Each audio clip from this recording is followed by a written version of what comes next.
जय Hind doctors.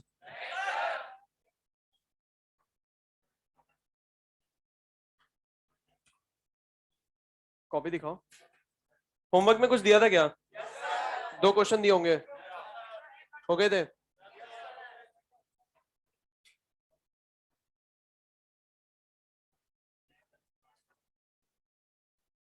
Question दिखाना।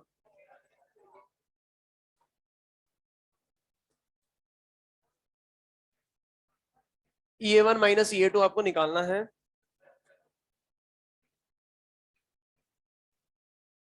T half of first reaction is equals to T half of second reaction divided by 2। ठीक है। और आपको एक और क्वेश्चन गिवन है, ln A1 upon A2 E1 minus E2 is equal to 2RT।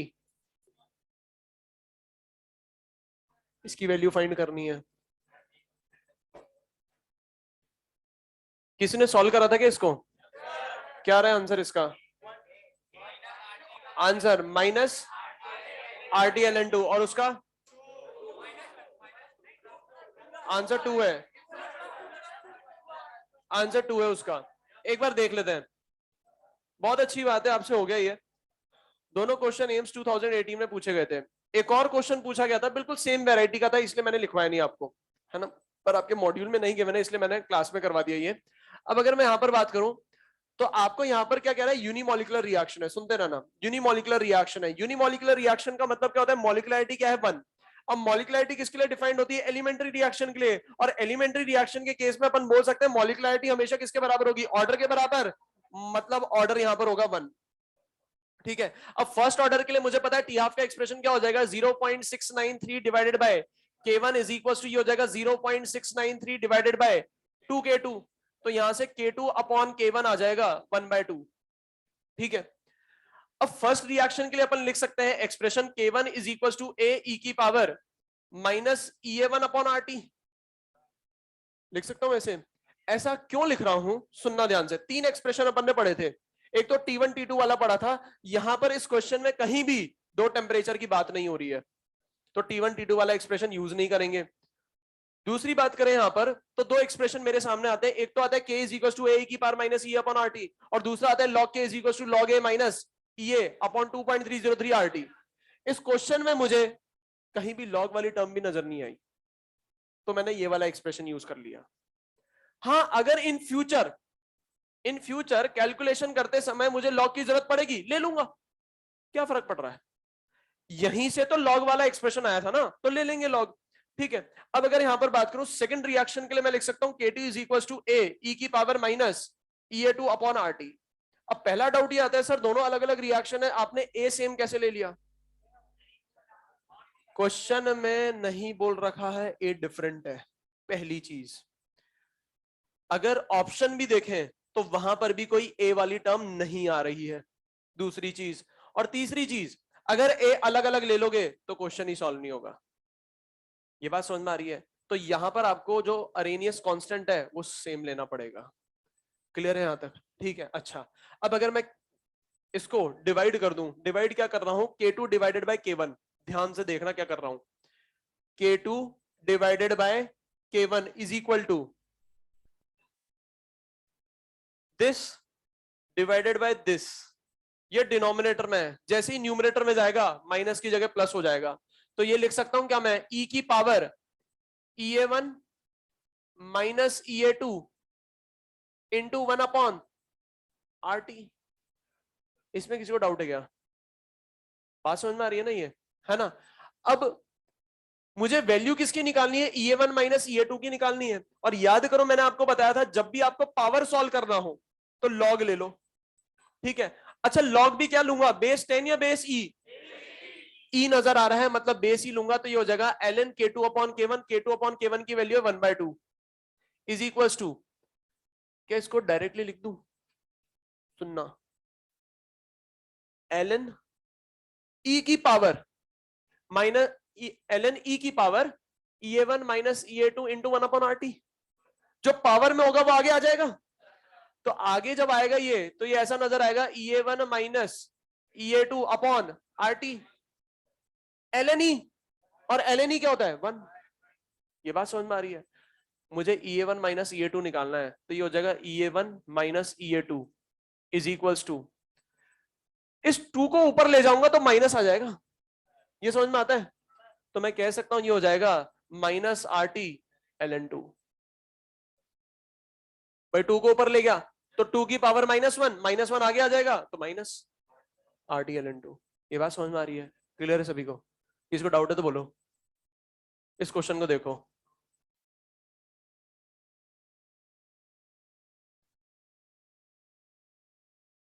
ये वाला एक्सप्रेशन देखना, सेम एक्सप्रेशन यूज करूंगा मैं, बस वहां पर डिफरेंस क्या होगा, A1 और A2 मानना पड़ेगा, क्योंकि देखो निकालना है A1 और A2, इसलिए उस क्वेश्चन में अपन अलग अलग मानेंगे।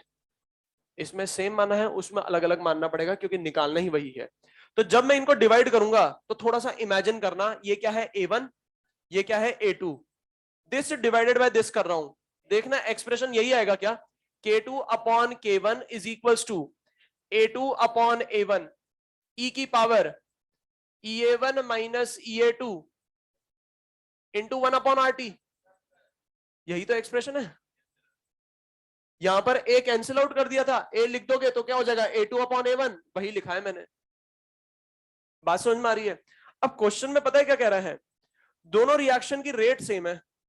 अब अगर रेट सेम है तो आप मुझे बताओ R2 अपॉन R1 को लिखता हूं मैं K2 अपॉन K1 के बराबर। अब रेट सेम कह रहा है, मतलब इसकी वैल्यू किसके बराबर हो जाएगी, 1 के बराबर। तो K2 अपॉन K1 कितना हो गया 1। अब K2 अपॉन K1 1 हो गया, तो A1 इधर जाएगा A2 इधर जाएगा, तो क्या इसको मैं ऐसे बोल सकता हूं A1 upon A2 is equal to E की पावर EA1 माइनस EA2 की वैल्यू दे रखी है 2RT, तो यहां पर वैल्यू पुट करो 2RT, RT से RT कैंसिल आउट हुआ, ई की पावर 2 रह गया।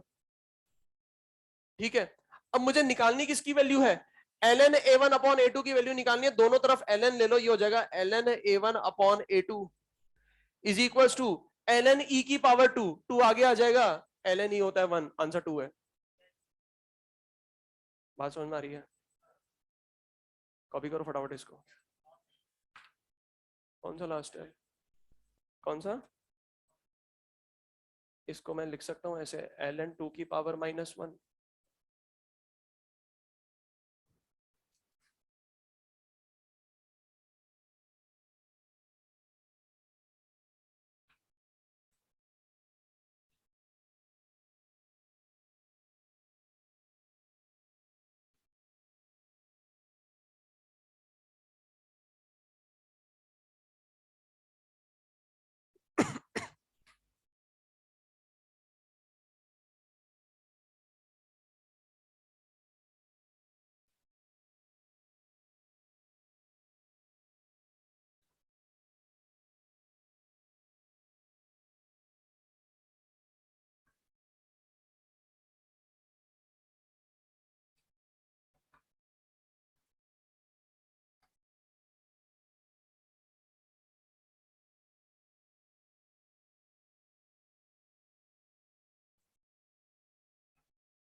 देखो इन क्वेश्चन को आप ln वाले एक्सप्रेशन से भी सॉल्व कर सकते हो। अपन ने यहाँ पर K1 is equal to A की power minus E upon RT लिया है, आप ln के is equal to ln A minus E upon 2.303 RT से भी सॉल्व कर सकते हो। ln वाला ले रहे हो एक्सप्रेशन तो 2.303 नहीं आएगा, लॉग वाला ले रहे हो तो 2.303 आ जाएगा, है ना? हो सकता है, बहुत सारे तरीके हो सकते हैं यहाँ पर, है ना?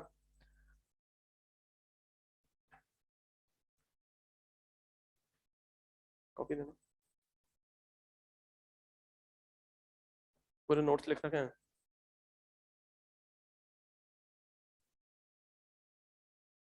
इतना पढ़ा है मैंने, इसमें कहीं मॉड्यूल तो नहीं सॉल्व कर रखा ना?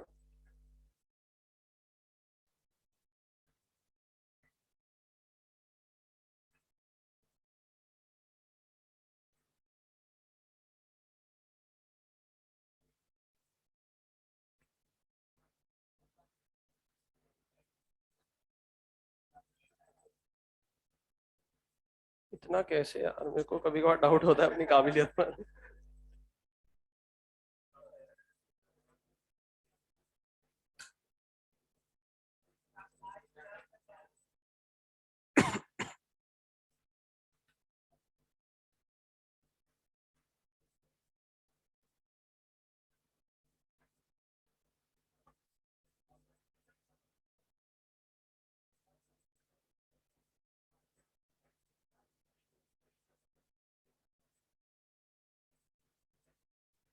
डिफरेंशियल फॉर्म बताया था क्या मैंने अरेनियस इक्वेशन का?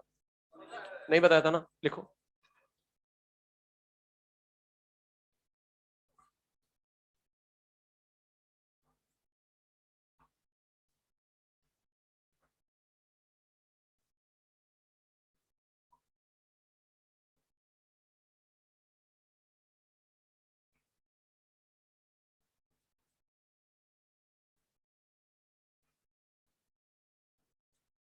Differential form of Arrhenius equation.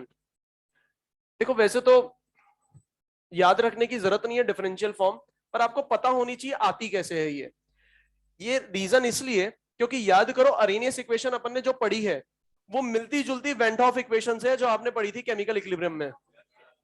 एक और एक्सप्रेशन आता है सोल्यूशन चैप्टर में, देखेंगे, अभी नाम नहीं लूंगा मैं।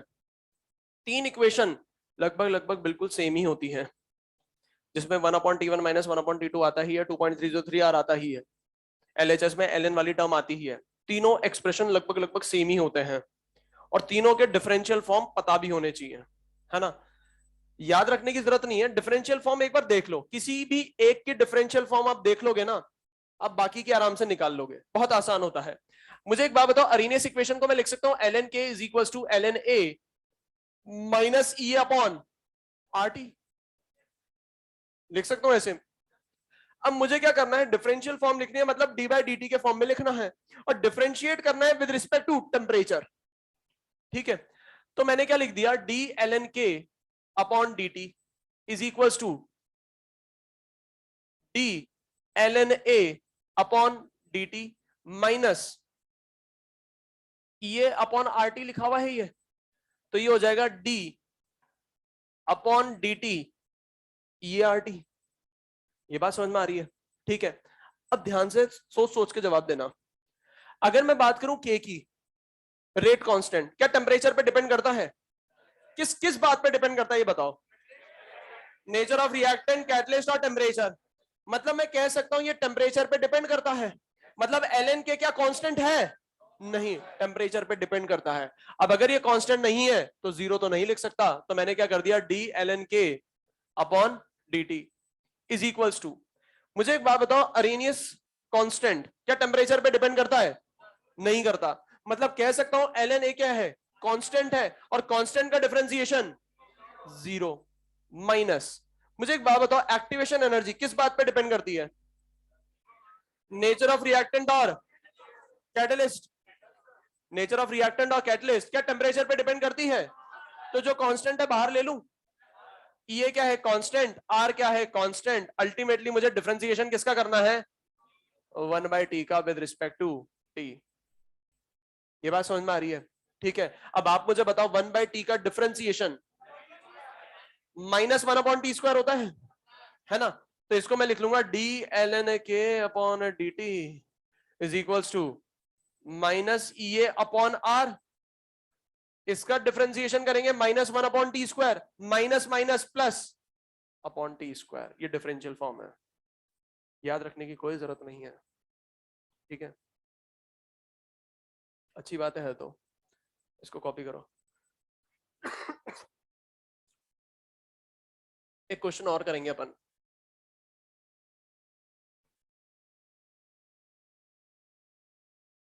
कौन है? केमिकल इक्विलिब्रियम में पढ़ रखा अपन ने, जो इक्विलिब्रियम कांस्टेंट होता है वो टेम्परेचर पे डिपेंड करता है। किस तरीके से डिपेंड करता है, वेंट हॉफ ने बताया था, किसकी मदद से, उसकी इक्वेशन की मदद से, जिसे अपन कहते हैं van't Hoff equation. log k2 upon k1 is equals to delta h upon 2.303 r1 upon t1 minus 1 upon t2। ये वेंट ऑफ कहलाती है। एंथैल्पी लगेगी और टमाटर के जो है वहां पर वो इक्विलिब्रियम कांस्टेंट है और यहाँ पर रेट कांस्टेंट है, वो कैपिटल है, ये छोटू है।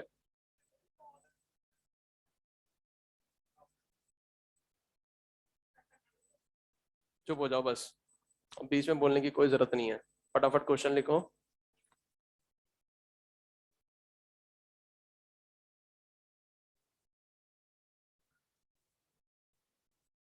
क्वेश्चन लिखेंगे अपन। टेस्ट सिलेबस मैं नहीं बताऊंगा, आप मत बार बार टेक्स्ट करिए क्योंकि मुझे ही नहीं पता है।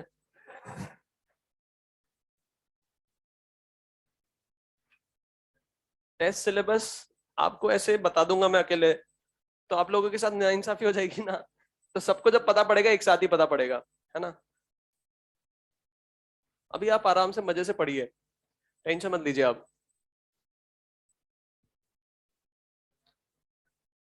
थोड़ा सा क्या पूरा पढ़ो आप एनसीईआरटी पूरा पढ़ो और फिर नेक्स्ट क्लास में बताना समझ में आई नहीं आई। क्वेश्चन लिखना। रेट ऑफ रिएक्शन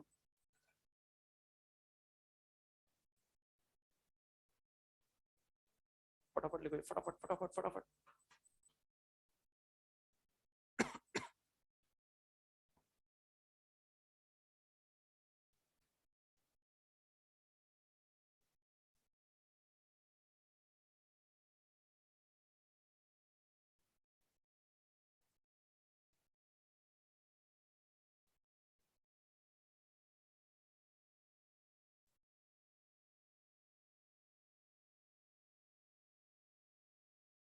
क्वेश्चन लिखो आप।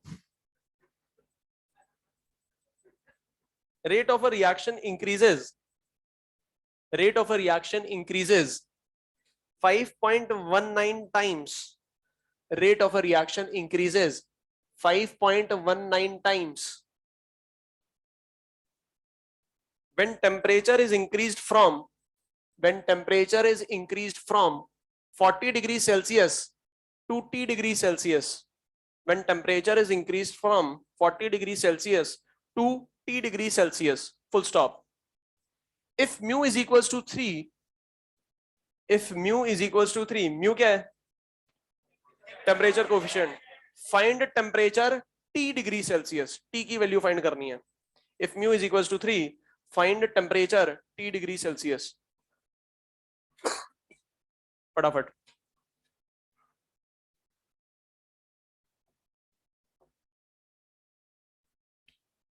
आप लोगों ने एनसीईआरटी नहीं पढ़ी ना? पढ़ ली? पढ़ ली? जिन्होंने भी पढ़ी, जिन्होंने भी पढ़ी ऑनलाइन में भी बता रहे हैं अभी कि सर पढ़ ली है, पूरी अंडरस्टूड है, पूरी समझ में आ गई। जिन्होंने पढ़ ली समझ में आ रही है पूछ लेना, कोई दिक्कत नहीं है, वो मैं आपको समझा भी दूंगा और मैं बता भी दूंगा कि मैंने बताया था, है ना। हाँ बताओ इसका आंसर क्या होगा? 70 नहीं है आंसर, हाथ पे मत लिखा करो।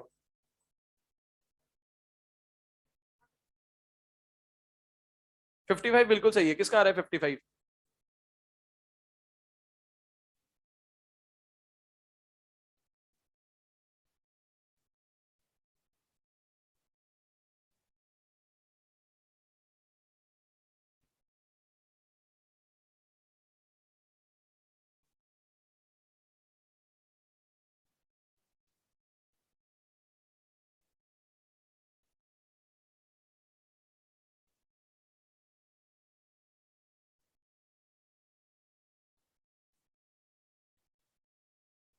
ये याद था इसलिए आ गया।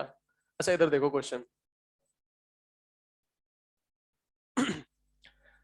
देखो यहाँ पे R2 अपॉन R1 दे रखा है 5.19। आपको क्या निकालना है? T की वैल्यू निकालनी है। याद करो एक एक्सप्रेशन लिखा था R2 upon R1 is equals to mu to the power T2 minus T1 upon 10। ठीक है, जब वैल्यूज पुट करूंगा तो R2 अपॉन R1 कितना है? 5.19 इज इक्वल्स टू म्यू की वैल्यू है 3, T2 कितना है? T1 कितना है? 40 डिवाइडेड बाय 10। अब मुझे पावर वाली टर्म सॉल्व करनी है तो क्या करूंगा? लॉग लूंगा दोनों तरफ, बेस ई या बेस 10? क्या? बेस 10 लूंगा, ई है ही नहीं तो बेस 10 ले लो। तो ये हो जाएगा लॉग 5.19 इज इक्वल्स टू, इसको बोल सकता हूं लॉग 3 की power t minus 40 by 10। Power जो है वो आगे आ जाएगा तो इसको लिख सकता हूं t माइनस 40 बाय 10। तो ये हो जाएगा t minus 40 by 10 into log 3। ये जो मैं मेथड बता रहा हूं ये कभी भी आपको धोखा नहीं देगा, हमेशा आंसर निकलेगा, हमेशा। ठीक है, लॉग 3 की बात करें तो लॉग 3 की वैल्यू आपको पता है कितनी होती है? 0.4771 होती है, पर थोड़ा बहुत अप्रोक्सीमेट लेकर ले सकते हैं 0.48। ठीक है, अब ध्यान से देखना, लॉग 5 की वैल्यू होती है 0.69, है ना। log 5 की वैल्यू होती है 0.69 या 0.7, है ना, पर ये 5 नहीं है, 5 से थोड़ा सा ज्यादा है, मतलब वैल्यू 0.7 से थोड़ी सी ज्यादा होगी, है ना, तो 0.72 ले लेते हैं, 0.7 से थोड़ा सा ज्यादा 0.72 ले लेते हैं, 4 6 3 2 t minus 40/10 is equals to 3/2 5 15 t आ जाएगा 55 डिग्री सेल्सियस। ठीक है, अब एक डाउट ये आएगा, सर कितनी चालाकी से आपने 0.72 लिख दिया। सुनना ध्यान से, इसको देख के लिखा था 0.72, आपने 0.71 भी बोला था मुझे, पर मैंने यहां पर देखा 0.48 है, मुझे कैलकुलेशन भी आगे करनी है ना, तो 0.71 नहीं लूंगा, 0.72 लूंगा और काट दूंगा। सपोज करो यहां पर होता 0.49, 0.49 होता तो मैं वहां पर 0.71 भी नहीं लेता, 72 भी नहीं लेता, 0.7 ले लेता। 7 की टेबल में जा रहे हैं, 7 7 जा 49, 7 10 जा 70, आता आंसर। और थोड़ा बहुत तो अप्रोक्सीमेशन ले ही सकते हैं ना, क्योंकि यहीं पे अप्रोक्सीमेशन ले लिया, 0.48 मान लिया इसको। ठीक है, दूसरा तरीका जो आपके फ्रेंड ने करा था, अब ऑल दो इनको रटा हुआ था, पर फिर भी देखो कैसे करेंगे। ये दोनों बराबर है ना, 3 की पावर कुछ होगा ये, है ना, तो इसको भी 3 की पावर में ही लाना पड़ेगा। देखो अगर एग्जामिनर आपको ये नहीं कह रहा है कि कैलकुलेटर यूज करो, कैलकुलेटर यूज करने को कहता तो हो सकता था 2 की पावर बन जाइए, कोई दिक्कत वाली बात नहीं थी, 2 की पावर भी बन सकता था, पर कैलकुलेटर यूज नहीं करने को कह रहा है, मतलब कुछ ना कुछ सिंप्लीफाइड कैलकुलेशन होगी यहाँ पर, तो ये 3 की पावर बनाना पड़ेगा। अब 3 की पावर कैसे बनाएंगे, 3 की पावर 0 तो कितना हो जाएगा 1, पर क्या ये 1 है, नहीं। 3 की पावर 1 तो कितना हो जाएगा 3, क्या ये 3 है, नहीं। 3 की पावर 2 लिखेंगे तो ये हो जाएगा 9, हाँ ये 3 और 9 के बीच में है, मतलब 3 की पावर जो होगी 1 और 2 के बीच में होगी, 1 और 2 के बीच में 1.5 सबसे पहले हिट एंड ट्रायल लगाओगे ना जो, तो बीच की वैल्यू 1.5 पुट करना, आ जाएगा ये बात समझ में आ रही है, कॉपी करो इसको। तो ये क्या हो जाएगा, 3 की पावर 3/2, 3 की पावर 3/2, ये रहा देखो 3/2 आ गया, पावर बराबर कर दिया अपन ने। ये 3 के पावर 3/2 हो जाएगा, पावर दोनों बराबर करोगे तो 3/2 is equal to t minus 40/10, 3/2 is equal to t minus 40/10। पर ये जो मेथड बताया ना, ये कभी आपको धोखा नहीं देगा, हमेशा आंसर आएगा इससे, हमेशा।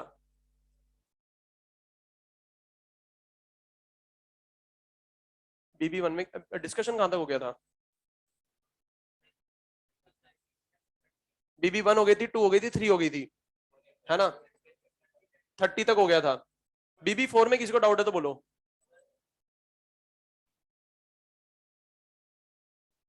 BB4 में किसी को डाउट है तो बोलो।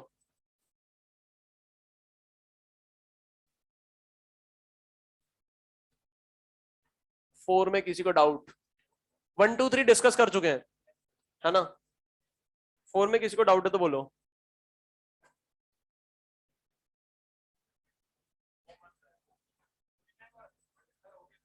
BB4 में नहीं, बिल्कुल नहीं, बहुत टाइम दे दिया मैंने आपको यार, है ना, डाउट तो पूछ लेना, कोई दिक्कत वाली बात नहीं है, बाहर मैं मना थोड़ा ना करूंगा, बाहर पूछ लेना। BB4 में किसी को डाउट, एक्सरसाइज नंबर 1,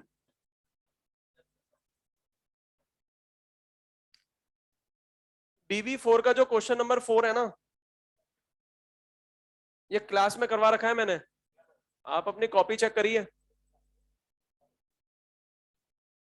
यहां पर जो कर्व प्लॉट कर रहा है ना, ये ln k वर्सेस 1/t के बीच में करा है, और अपन ने कौन सा करा था, log k वर्सेस 1/t, तो 2.303 नहीं आएगा, आप चेक करिए एक बार, नोट्स में लिखा हुआ ही है। हाँ, एक्सरसाइज नंबर 1 में कहां तक हो गया था, 30 तक हो गया था, 39 तक हो गया था, है ना, 40 से लेकर 50 तक किसी को डाउट,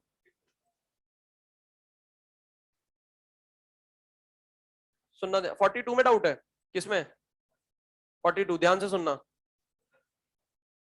ध्यान से सुनो, क्या क्वेश्चन में कह रहा है ये एलिमेंट्री रिएक्शन है? क्वेश्चन नंबर 42 की बात कर रहे हैं अपन। क्या क्वेश्चन में कह रहा है ये एलिमेंट्री रिएक्शन है? क्या क्वेश्चन में कह रहा है ये कॉम्प्लेक्स रिएक्शन है? क्या देख के मैं पता लगा सकता हूं क्या है? बताओ कैसे पता लगाऊंगा? फर्स्ट ऑर्डर रिएक्शन क्या जरूरी हमेशा एलिमेंट्री होगी? फर्स्ट ऑर्डर रिएक्शन क्या पता है हमेशा एलिमेंट्री होगी? नहीं। क्या फर्स्ट ऑर्डर हमेशा कॉम्प्लेक्स होगी ये पता है अपन को? नहीं, कुछ भी हो सकती है। देख के रिएक्शन के बारे में मैं नहीं पता लगा सकता ये एलिमेंट्री है कॉम्प्लेक्स है। बात समझ में आई? पहली चीज तो ये। पर अगर मैं यहां पर देखूं तो इस क्वेश्चन में बोल रहा है फर्स्ट ऑर्डर रिएक्शन है, और फर्स्ट ऑर्डर रिएक्शन का जो हाफ लाइफ पीरियड होता है वो कंसंट्रेशन पे डिपेंड नहीं करता है, तो श्योर शॉट मैं बोल सकता हूं थर्ड ऑप्शन होगा। बिल्कुल श्योर शॉट बोल सकता हूं मैं, भले किसी के लिए मैं कंफर्म हूं या नहीं हूं, पर इस ऑप्शन के लिए बिल्कुल कंफर्म रहूंगा। आई बात समझ में? क्या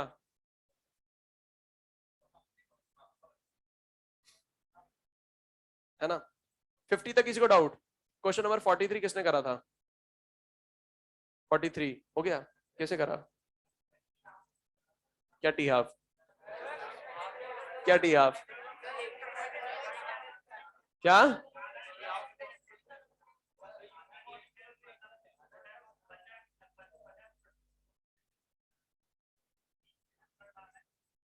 सुनो एक मिनट, सुनना।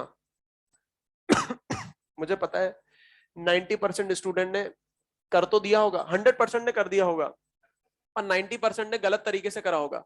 देखो, आंसर निकालना बड़ी बात नहीं होती है, पर सही तरीके से आंसर निकालना बहुत बड़ी बात होती है। सुनना ध्यान से, अभी मैं सिर्फ आपसे ही पूछ रहा हूँ, क्वेश्चन का डाउट है ना?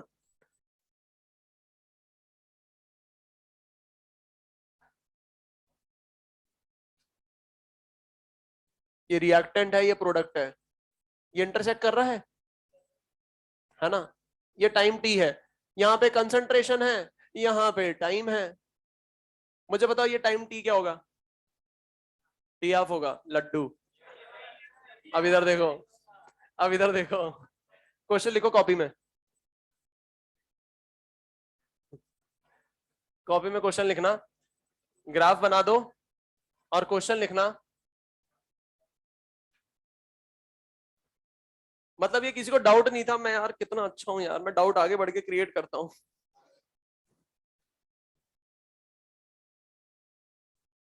The point of intersection, question लिखना, the point of intersection, the point of intersection, the point of intersection of the two curves represent, the point of intersection of the two curves represent, चार option भी दे देता हूं मैं आपको, T half, T1/4, T3/4, T1/6।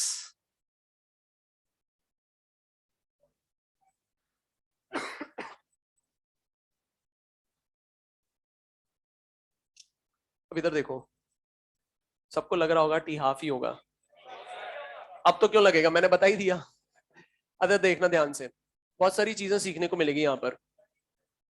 Time t is equal to 0 पर T3/4 भी answer नहीं है, आंसर है T1/4। इधर देखो, अब time t is equal to 0 पर a का कंसंट्रेशन मान लो स्मॉल है, तो b क्या हो जाएगा? 0। Time t is equal to t पर a कुछ खत्म हुआ होगा, मान लो x से खत्म हुआ, तो बचा कितना? a माइनस x, ये बनेगा कितना? 3x बनेगा। x से खत्म हुआ तो बनेगा 3x, एक खत्म होगा तो 3 बनेगा, तो x खत्म होगा तो 3x बनेगा, जितना भी खत्म होगा उसका तिगुना बनेगा। ठीक है, अब मान लो ये जो टाइम t है, ये यही टाइम t है। ठीक है, ये जो टाइम t है, ये यही टाइम t है। अब यहां पर इस टाइम t को देखूं तो मुझे दिखाई दे रहा है दोनों कर्व इंटरसेक्ट कर रहे हैं। इसका मतलब यह है कि a और b का जो कंसंट्रेशन है इस टाइम t पर वो सेम है। ठीक है, मतलब इनकी वैल्यूज क्या है? सेम, इक्वल है, तो ये हो जाएगा a minus x is equal to 3x। x की वैल्यू आ जाएगी a/4, यहां पर वैल्यू पुट करोगे तो ये आ जाएगा 3a/4। एक बात मुझे बताओ, था a, रह गया 3a/4, तो खत्म कितना हुआ? 1/4 खत्म हो गया रिएक्टेंट। अगर रिएक्टेंट 1/4 खत्म हुआ है तो उस टाइम को बोलेंगे T1/4। आंसर है बी। ये बात समझ में आई? अभी सुनो, इधर खत्म नहीं हुआ अभी, अभी तो और मजा आएंगे। ये क्वेश्चन समझ में आ रहा है? ये इसलिए आपका आंसर निकल गया क्योंकि यहाँ दिखाई दे गया अपन को कि 1/4 खत्म हुआ है। ए से 3a/4 आ गया, 1/4 खत्म हो गया, तो टाइम हो गया t1/4। पर सपोज करो ऐसा होता, ए इनिशियली है ए और कुछ टाइम टी पर है a/6, अब टी क्या होगा?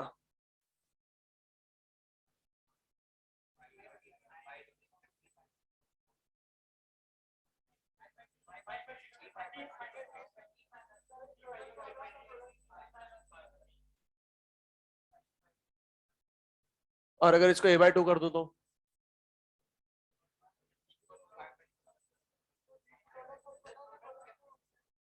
कुछ फर्क नहीं पड़ रहा। यहां पर 1/4 खत्म हुआ था, उसको देख रहा था क्या कितना बना? खत्म कितना हुआ? 1/4, तो टाइम बोलूंगा t1/4। अब इधर समझ लेना एक बार, मुझे ये लिखना है टी के सबस्क्रिप्ट में क्या वैल्यू आएगी। तो जैसे अपन परसेंटेज चेंज निकालते हैं ना, वही लिखना है यहाँ पर। परसेंटेज चेंज कैसे निकालते हैं? Change upon initial into 100। तो यहां पर चेंज देखो कितने का हुआ, a/4। चेंज कितने का हुआ? a/4 divided by initial. Initial कितना है? a, t1/4। अब वहां आसानी से निकल जाएगा, निकाल लो।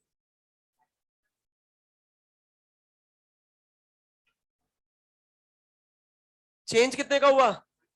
5a/6 का divided by initial. 5a/6 divided by initial, तो ये आ जाएगा t5/6, है ना? आपने जवाब दे दिया था, कोई दिक्कत नहीं है, मैं मना थोड़ा ना कर रहा हूं।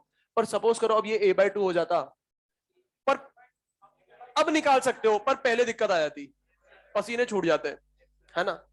पर ऐसा नहीं होगा। फटाफट कॉपी करो इसको, फटाफट कॉपी करिए।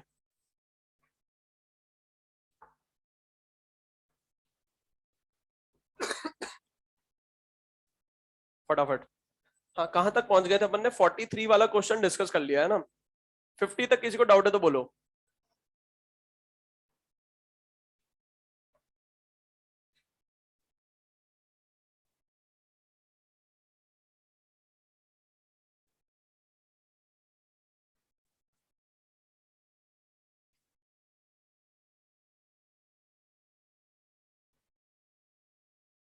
के की यूनिट देखो, आंसर आ जाएगा, देख लो, सबकी सेम ही है। ऑर्डर ही तो पता करना है। आ गया आंसर? समझ में आ गया?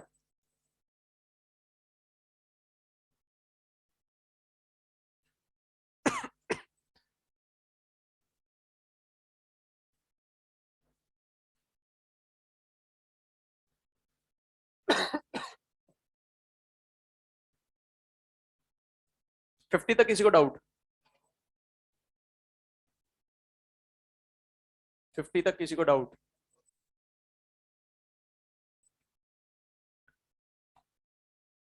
क्वेश्चन नंबर 40 एक बार देख लो। क्वेश्चन नंबर 40 की बात करें तो फर्स्ट ऑर्डर की रेट लॉ क्या लिखेंगे? के इंटू कंसंट्रेशन ऑफ ए की पावर 1। सेकेंड ऑर्डर के लिए रेट लॉ क्या लिखेंगे? के इंटू कंसंट्रेशन ऑफ ए की पावर 2। थर्ड ऑर्डर के लिए रेट लॉ क्या लिखेंगे? के इंटू कंसंट्रेशन ऑफ ए की पावर 3। अब क्वेश्चन में कह रहा है रेट कांस्टेंट क्या है? सेम। और कंसंट्रेशन की बात कर रहा है कि कंसंट्रेशन भी सेम है पर 1 से ज्यादा है। 1 से ज्यादा कौन सी वैल्यू लूं? 2 ले लेता हूं, तो ये हो जाएगा 2k, 4k, 8k। घोंचू 6 नहीं 8, 8k। तो आप मुझे बताओ रेट सबसे ज्यादा किसकी? थर्ड की, उससे कम सेकंड की, और सबसे कम फर्स्ट की। 50 तक किसी को डाउट? 51 से 60? 50 और आपको 58। 58 तो टी हाफ वाला एक्सप्रेशन यूज करो। T half 1 upon t half 2 is equal to a02 upon a01 की पावर n-1। वही तो करना है। हाँ, half life period for order calculation, ऐसा कुछ टॉपिक लिखवाया था, करो अभी, अभी करो। हाँ, आपको कौन सा था? 57। आपका क्या था? 56। यार ये तो वही हो गया ना, 57 पूछ रहे हो ना आप? लगभग लगभग ऐसे ही तो क्वेश्चन क्लास में कराया था। रिएक्टेंट का कंसंट्रेशन डबल कर रहे हैं, टी हाफ हाफ हो रही है। अब यहां पर टी हाफ जो है वो भी क्या हो रही है, डबल हो रही है।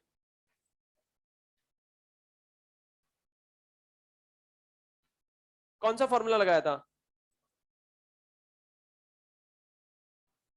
टी हाफ वाला ही वाला यूज करता है। अभी एक बार देख लेते हैं क्वेश्चन नंबर 56, एक बार देख लेते हैं। एक चीज सुनना, क्वेश्चन नंबर 56 में यहां पर टी हाफ के बारे में कुछ नहीं गिवन है। मतलब t half one upon t half two is equal to a not two upon a not one की पावर एन माइनस वन वाला फॉर्मूला यहां यूज नहीं कर सकते, है ना।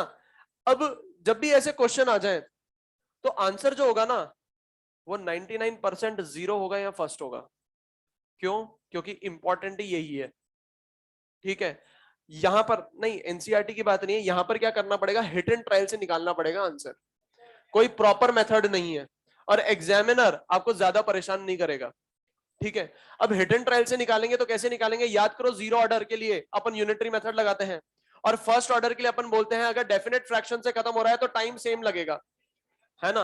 अब आप देखो यहां पर कह रहा है 10 ग्राम पर लीटर है, अब ये पहुंच गया 5 ग्राम पर लीटर। कितनी देर में पहुंच रहा है, 30 मिनट कह रहा है। तो अगर ये 30 मिनट में पहुंच रहा है तो मैं कह सकता हूं अल्टीमेटली है क्या, टी हाफ ही तो है। आधा हुआ, जितनी देर में होता है उसे टी हाफ कहते हैं। क्वेश्चन में कह रहा है 90 मिनट पे रह जाता है ये 1.25, है ना। तो एक चीज समझ में आ रही है, 90 जो है वो इसी का मल्टीपल है। करके देखते हैं एक बार, 30 मिनट में 2.5 और 30 मिनट में 1.25, बिल्कुल फिट बैठ गया, फर्स्ट ऑर्डर है ना। 57 एक बार देख लेते हैं। 57 हो जाना चाहिए था यार। 57, doubling the initial concentration of a reactant doubles T half of the reaction.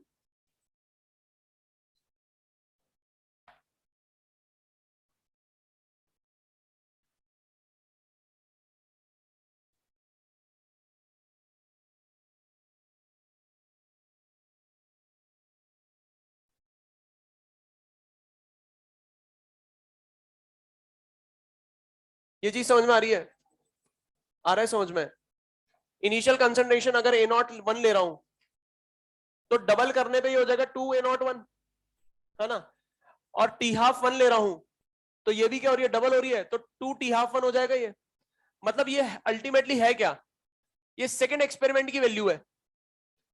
तो मैं बोल सकता हूं t half one upon t half two, t half two की जगह क्या लिखूंगा, 2 T half one, 2 T half one is equals to, ऊपर क्या आएगा, सेकेंड एक्सपेरिमेंट का कंसंट्रेशन, मतलब A02, A02 को क्या लिख सकता हूं, 2 A01 डिवाइडेड बाय A01 की पावर n-1।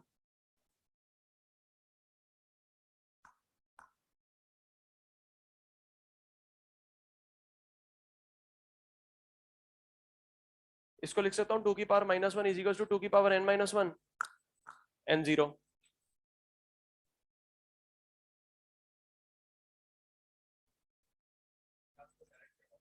हाँ, t half is directly proportional to initial concentration of reactant. Concentration double करोगे टी हाफ भी डबल हो रही है, जीरो ऑर्डर। 61 से 70, 65 में क्या दिक्कत है।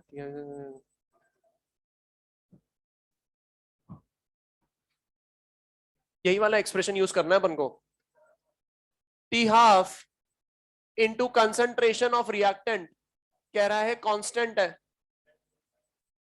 तो क्या बोल सकता हूं, t half is equal to constant upon a not.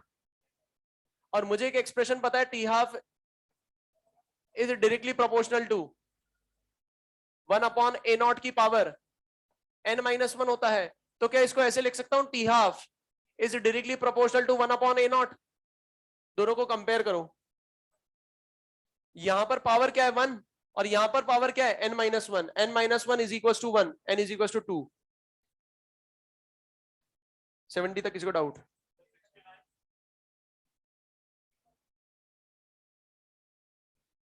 के की यूनिट देख के ऑर्डर निकालो ना यार, समझ में आ गया? के की यूनिट देख लो ना यार, आप क्या है, जीरो कहाँ होगी ये, सेकंड ऑर्डर है ना ये। जीरो ऑर्डर की जो यूनिट होती है वो तो रेट के बराबर होती है, mole litre inverse time inverse, है ना, सेकंड ऑर्डर हो जाएगी। हाँ किसको था,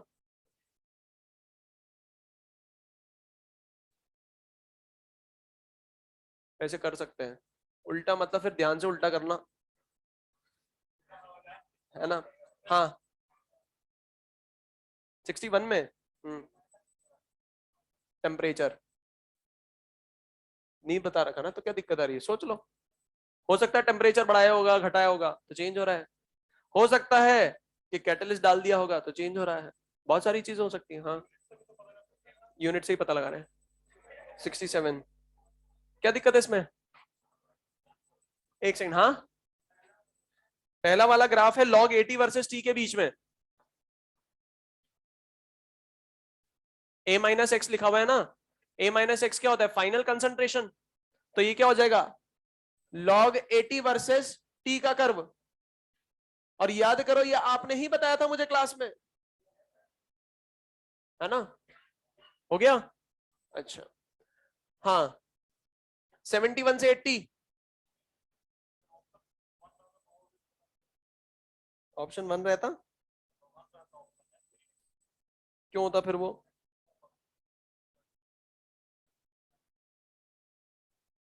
सेकंड इनवर्स दे रखा है, फर्स्ट ऑर्डर रिएक्शन है,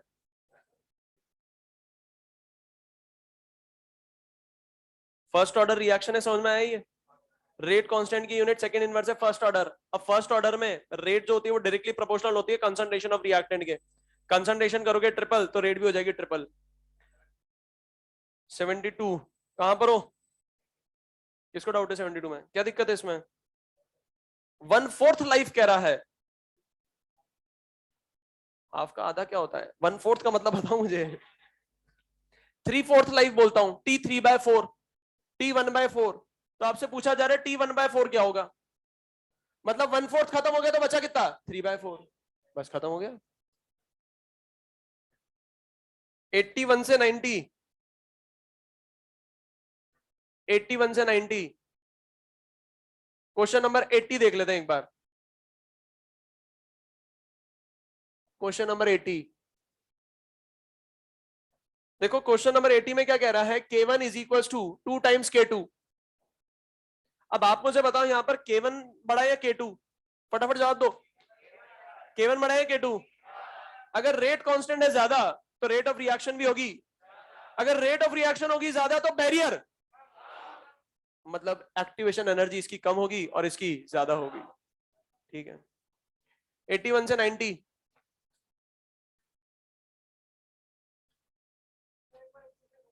क्या, तो ये क्या बता रहा था मैं, अब ध्यान दो यार, आप इधर पूछा पूछी मत करो, अब मेरे से पूछो ना यार, K1 बड़ा है K2, K1 बड़ा, अब अगर K1 है बड़ा मतलब रेट कांस्टेंट है ज्यादा तो रेट ऑफ रिएक्शन भी होगी ज्यादा, तो आप मुझे बताओ अगर रेट है ज्यादा तो बैरियर होगा कम होगा ना बैरियर, तो बस एक्टिवेशन एनर्जी कम होगी, तो बस कम ही तो कह रहा है। 81 से 90,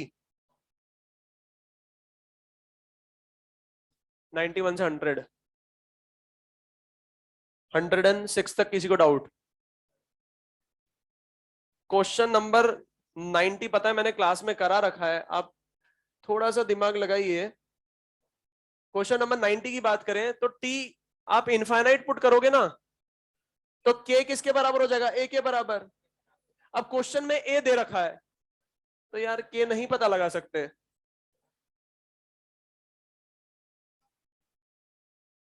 क्वेश्चन नंबर 1 से हाँ 104,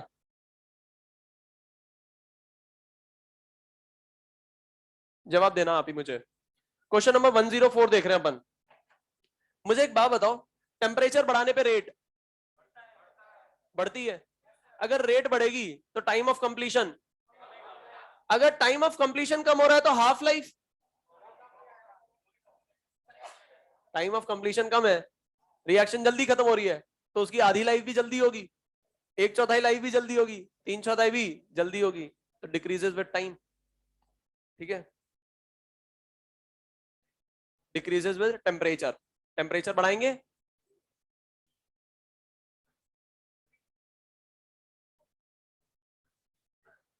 क्या कह रहा है, पूरा पढ़ो आप।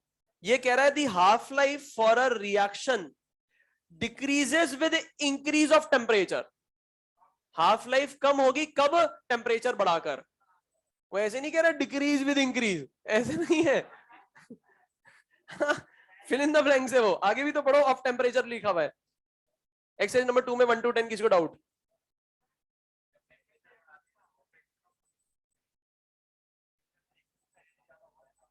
हाँ, थ्रेशोल्ड भी ज्यादा होता है।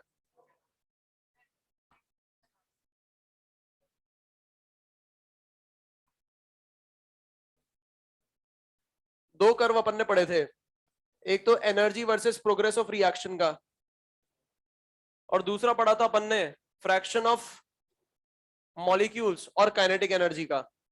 काइनेटिक एनर्जी वाले कर्व में अपन ने बात करी थी एक्टिवेशन एनर्जी की, और पोटेंशियल एनर्जी वाले कर्व में अपन ने बात करी थी ये एनर्जी की जगह पोटेंशियल एनर्जी भी होता है। और यहाँ पर एनर्जी और पोटेंशियल एनर्जी अपन बराबर मान के चलते हैं।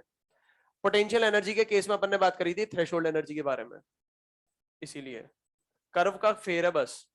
यहां पर काइनेटिक एनर्जी आ जाता है तो अपन एक्टिवेशन एनर्जी के रिस्पेक्ट में बोलते हैं fraction of molecules having energy greater than equal to activation energy. ये भी बिल्कुल सही है, fraction of molecules having energy greater than equal to threshold energy. Curve यहां पर क्या हो जाएगा, पोटेंशियल एनर्जी या एनर्जी का कर्व हो जाएगा। ठीक है, हाँ 106 में क्या डाउट है।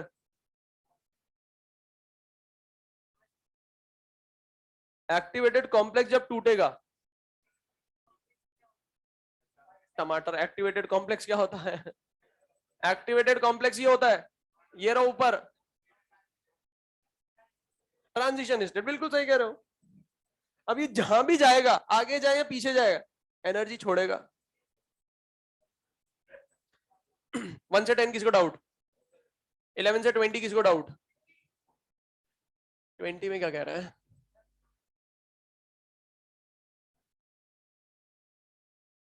20 कहाँ है। हम्म, किसको डाउट है 20 में, 20 में आपको डाउट है। मुझे एक बात बताओ, ऑर्डर क्या है, फर्स्ट या सेकंड। तो यही तो बात है, जीरो ऑर्डर है।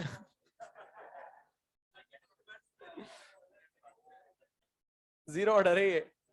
फिर पता है गलती करोगे आप, जीरो ऑर्डर से सॉल्व तो करोगे, पर आप ए का कंसंट्रेशन ढूंढोगे, क्वेश्चन में बी के कंसंट्रेशन की बात कर रहा है ना। अभी करो फटाफट, देखो आएगा आंसर।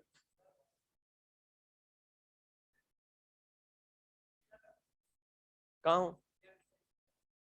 11।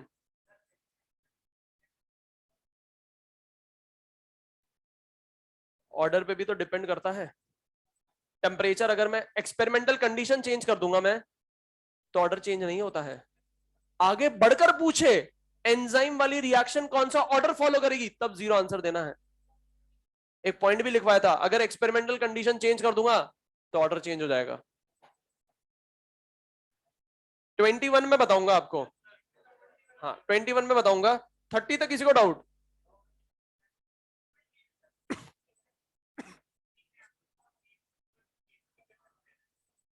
क्या, किसी से भी करो आप, किसी भी कर लो। हाँ 30 तक किसी को डाउट। 28 क्या हो गया इसमें, कैसे निकाल रही है, कर रखा है आपने कहीं। हुआ नहीं, ये तो हो जाना चाहिए था। कैसे करना चाहोगे बताओ,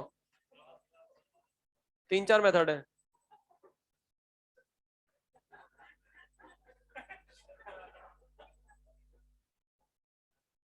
केटी वाले एक्सप्रेशन से करें,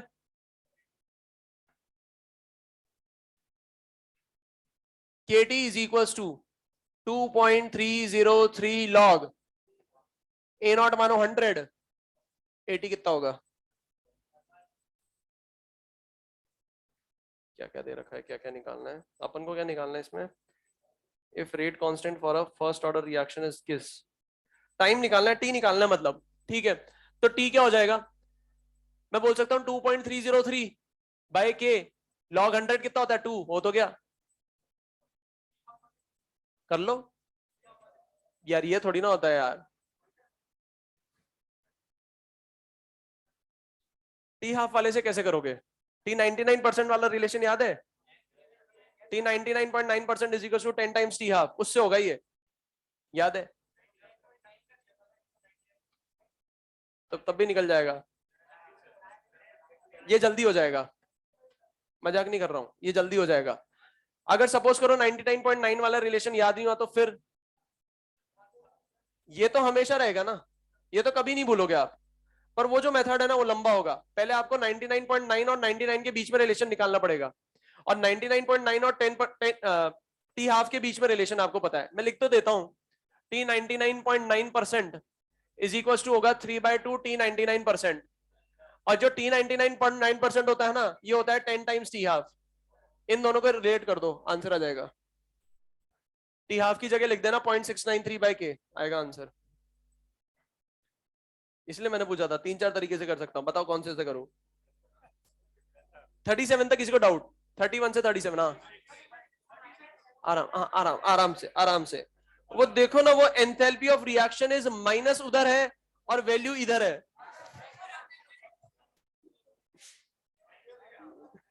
बिल्कुल खेल गया वो आपके साथ। Exercise number 3, question number 1 to 10 किसी को doubt. Exercise number 3, question number 1 to 10 किसी को डाउट, 11 to 20 किसी को डाउट।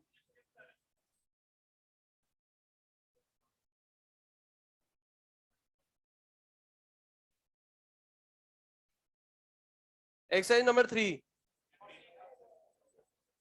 यार एक्सरसाइज नंबर 3 का क्वेश्चन नंबर 12 बन गया क्या, इसमें तो कोई डाउट नहीं होना चाहिए। 200 ग्राम इनिशियल दे रखा है, 4 घंटे में 100, 4 घंटे में 50, 4 घंटे में 25, 4 घंटे में 12.5, 4 घंटे में 6.25, 4 घंटे में 3.125, कितने हो गए, 1 2 3 4 5 6, 24 घंटे में इतना सा बचेगा। हो गया क्वेश्चन सॉल्व, ठीक है। हाँ 11 to 20 किसको डाउट, 18, 18 में क्या डाउट है, मैं तो बता दिया ना आज। 14, 14 में क्या दिक्कत है,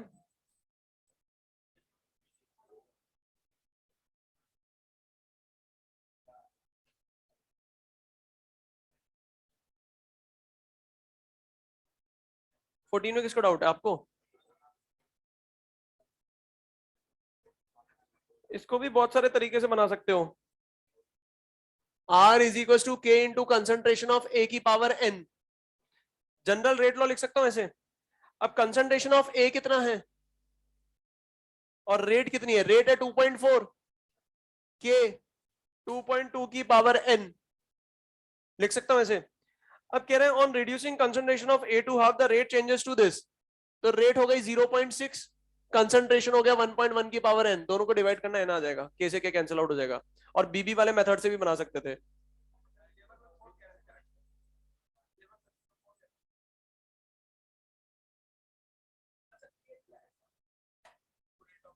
ट्वेंटी वन से लेकर 28 तक किसी को डाउट, 21, क्वेश्चन नंबर 21,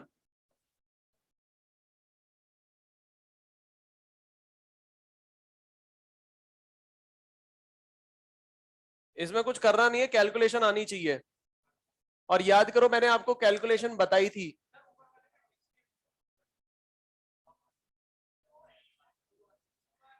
हाफ कैसे आएगी, ये हो जाएगा 4 इज इक्वल टू 2 की पावर n, n2 आ रहा है। अच्छा इधर देखो, देखो यहां पर इस क्वेश्चन में, क्वेश्चन नंबर 21 में दिमाग नहीं लगाना, सिर्फ कैलकुलेशन करनी है। और मैंने आपको बताया था कैलकुलेशन कैसे करते हैं, जब भी पावर सॉल्व करनी है लॉग ले लो, पहले तो सिमिलर टर्म्स को एक तरफ लाओ, इसको इधर लाओ तो ये हो जाएगा 10, इसको इधर ले जाओगे और ऊपर ले जाओगे तो ये प्लस हो जाएगा, तो ये हो जाएगा e की power 2000 by t minus 1000 by t, तो ये हो गया 10 इज इक्वल टू ई की पावर 1000 बाय टी। अब पावर सॉल्व करनी है तो लॉग लेना पड़ेगा, और लॉग भी कौन सा लूंगा, बेस ही है base 10, ln 10 is equal to 1000 by t. ये समझ में आ गया कैसे लिखा 1000 बाय टी, पावर आगे आ जाएगा ln e1, क्वेश्चन सॉल्व हो गया। ये होता है 2.303, बताया था मैंने क्लास में, खत्म। एक्सरसाइज नंबर 3 में किसी को डाउट है क्या? एक्सरसाइज नंबर 2 का क्वेश्चन नंबर 21 छोड़ दिया था मैंने, अब देखो इधर कॉपी में लिखना है इसको, बहुत अच्छा क्वेश्चन था ये।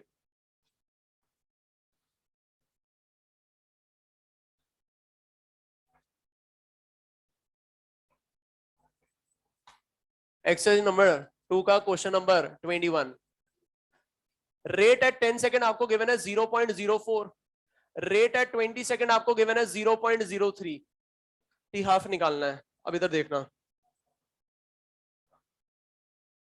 इसको देखो, क्वेश्चन में कह रहा है फर्स्ट ऑर्डर रिएक्शन है, फर्स्ट ऑर्डर रिएक्शन है मतलब रेट लॉ लिख सकता हूं, R इज इक्वल टू के इंटू कंसंट्रेशन ऑफ ए की पावर 1, लिख सकता हूं ना ऐसे। अब रिएक्शन सेम है मतलब रेट कांस्टेंट भी क्या होगा, दोनों के लिए सेम होगा। अब यहां पर रेट एट 10 सेकेंड है, तो 10 सेकेंड पे कह सकता हूं कंसंट्रेशन कुछ होगा, और 20 सेकेंड पर रेट निकाली है, यहां पर भी कंसंट्रेशन कुछ होगा, पर ये दोनों सेम नहीं होंगे। तो मैंने बोल दिया concentration of a at 10 second, concentration of a at 20 second.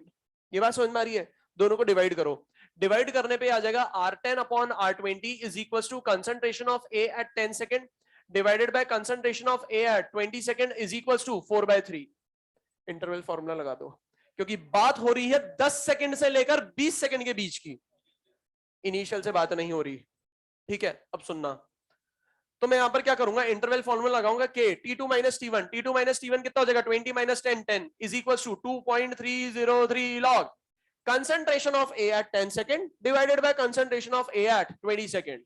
इसकी वैल्यू दे रखी है 4/3, तो यहां से मैं के की वैल्यू निकाल लूंगा 2.303 बाय 10 लॉग 4 माइनस लॉग 3 लिख सकता हूं इसको, ये हो जाएगा 0.60 माइनस 0.48, ये हो जाएगा 0.12। ठीक है, अब मुझे निकालना है टी हाफ, टी हाफ का फॉर्मूला होता है 0.693 बाय के की वैल्यू पुट करो 2.303 इंटू 0.12, ऊपर 10 आ जाएगा, 3 10 300 बाय 12, ये हो जाएगा 2 60 25, नियरली 25 आएगा ये आंसर, क्योंकि ये मैंने 0.12 लिया है, अप्रोक्स लिया ही है। आंसर देखो क्या है 24.1, और इसके आसपास कुछ और वैल्यू है क्या, 24.1 आंसर है।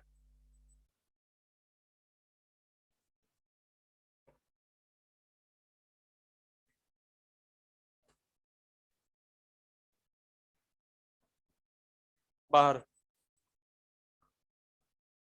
काउंटर पे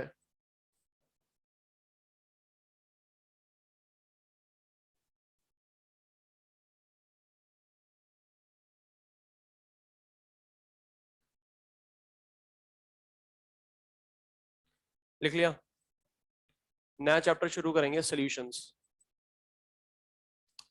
केमिकल काइनेटिक्स का आपका पूरा थ्योरी कंप्लीट हो गया है, एनसीईआरटी मैंने पूरी कवर करा दी है, आप रीड कर लेना, कहीं डाउट नहीं आएंगे आपको। मॉड्यूल का पूरा डिस्कशन हो चुका है।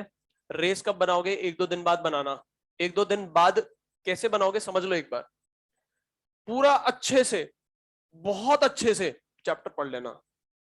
3 घंटे लगे, 4 घंटे लगे, 6 घंटे लगे, 12 घंटे लगे, लगने दो। अभी जितना टाइम स्पेंड करोगे ना इस चैप्टर को, बाद में जब रिवीजन करोगे ना फटाफट होगा रिवीजन। 2 बार पढ़ लो, 3 बार पढ़ लो, बिल्कुल रगड़ डालो चैप्टर को।